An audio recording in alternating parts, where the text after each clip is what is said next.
This is a smoke-free zone. You got to live. Lord have mercy. A smoke-free.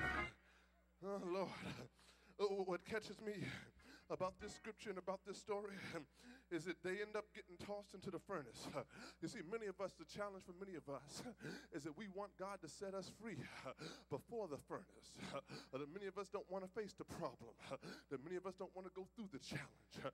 But what you find is that God sat there with Shadrach, Meshach, and Abednego, and he did not move the furnace out of the way, but he allowed the king to heat the furnace up 7 times hotter.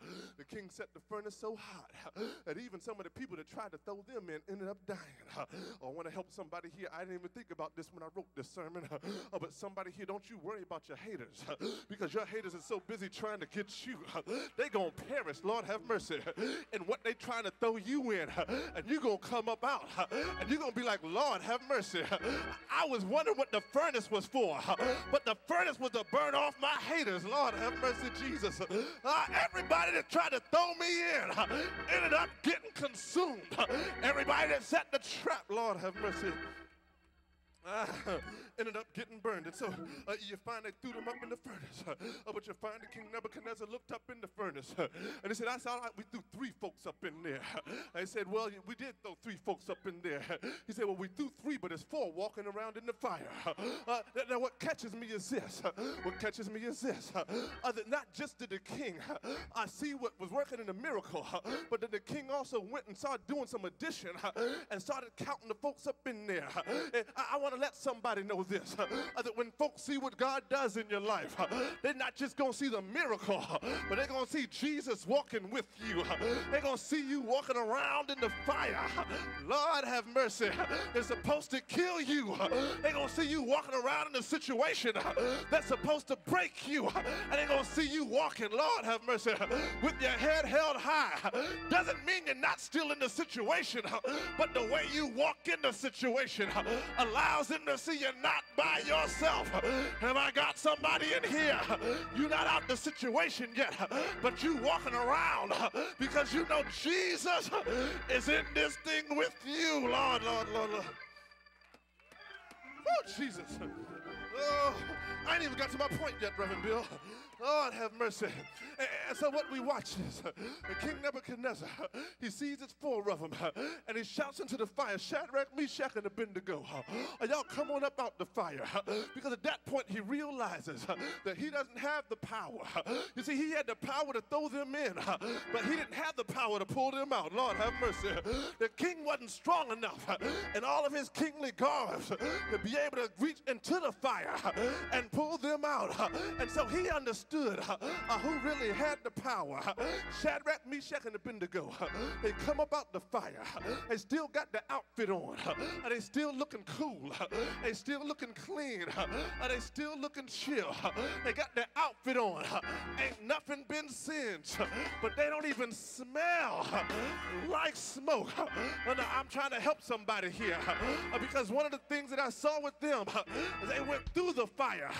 They didn't smell like smoke, but too many of us smell like smoke, and we ain't even been in no fire. Okay, let me help you. God showed me that too many of us are living a smoky life, and too many of us smell like smoke. You ain't even hit the fire yet, but you done puffed so much round your way that you smell like smoke. You ain't even been in no fire, but you done been in so much sin that you smell like smoke. You ain't even been in no fire, but you done been so much outside of God's will that you smell like smoke. But if you want to understand how Shadrach, Meshach, and Abednego came up out the fire not smelling like smoke, is because their smoke-free lifestyle didn't start in the fire. Their smoke-free lifestyle started in their prayer life. It started in their lifestyle in which they lived the way God wanted them to live. I told y'all earlier chapters, they wouldn't eat what the king wanted them to eat. And so the king said they were 10 times better better.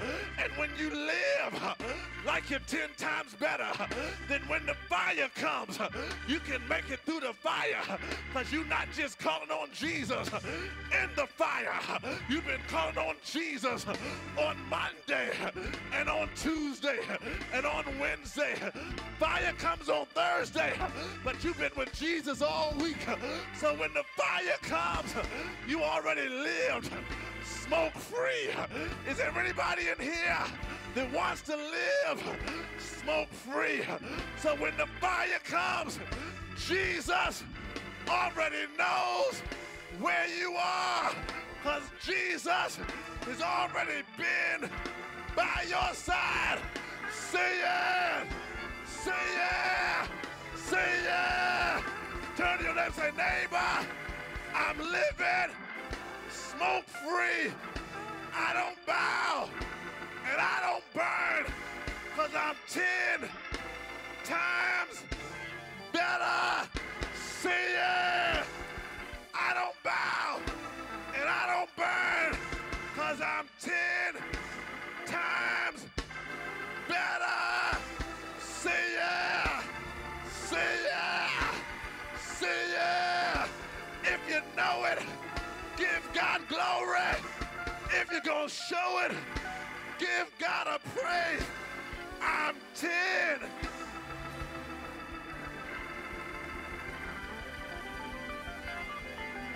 times better.